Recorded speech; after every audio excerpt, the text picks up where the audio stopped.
మహేష్ బాబు చిన్నప్పటి నుంచి సినిమా వాతావరణంలోనే పెరగడం వల్ల సినిమా మీద ఆసక్తి ఎవరూ చెప్పకుండానే అతనిలో ఏర్పడింది. పైగా తనకంటే 10 ఏళ్లు పెద్దవాడైన అన్నయ్య రమేష్ బాబు బాలనటుడుగా సినిమాలో నటిస్తూ ఉండటం ఉత్సాహంగా గమనించేవాడు. ఒకసారి రమేష్ దాసరి నారాయణరావు గారు ప్రయోగాత్మకంగా తీస్తున్న చిత్రం నీడలో నటిస్తున్నప్పుడు ఆ షూటింగ్కి మహేష్ బాబును కూడా తీసుకువెళ్ళాడు.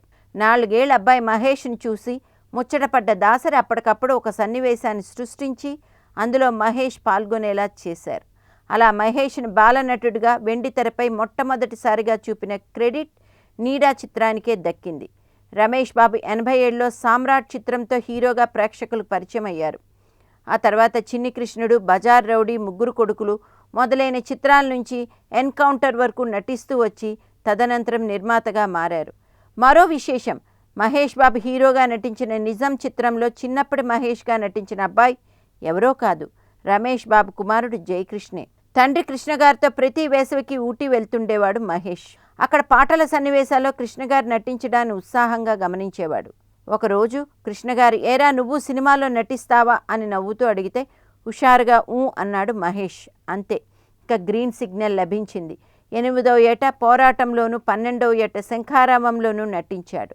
బజార్ రౌడీ, ముగ్గురు కొడుకులు, గూఢచారి 117, అన్నా తమ్ముడు, బాలచంద్రుడు చిత్రాలతో పాటు తన 14వ ఏట కొడుకుదిద్దిన కాపురంలో ఏకంగా డ్యూయల్ రోల్ను నటించి ప్రేక్షకులను విశేషంగా మెప్పించాడు మహేష్.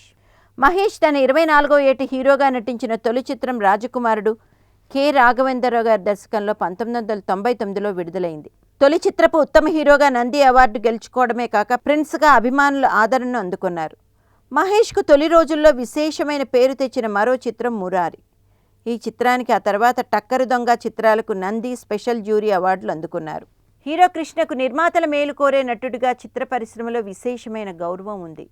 ఆయన నటించిన చిత్రం ఏదైనా బాక్సాఫీస్ వద్ద పరాజయం పొందితే తనకు ఆ నిర్మాత నుంచి రావాల్సిన పారితోషికాన్ని వదిలేయడమే కాక మంచి సబ్జెక్ట్ తీసుకుని వస్తే తన కాల్ షీట్స్ ఇస్తానని ఉదారంగా ఆ నిర్మాతను ప్రోత్సహించేవారు కృష్ణ. మహేష్ బాబు కూడా తండ్రి నడిచిన బాటనే అనుసరిస్తూ వస్తున్నారు. ఉదాహరణకు కోట్లగత్తి వెచ్చించి తీసిన భారీ చిత్రం టక్కరి దొంగకు మహేష్ బాబు తీసుకున్న పారితోషికం కేవలం 5 లక్షలు మాత్రమే.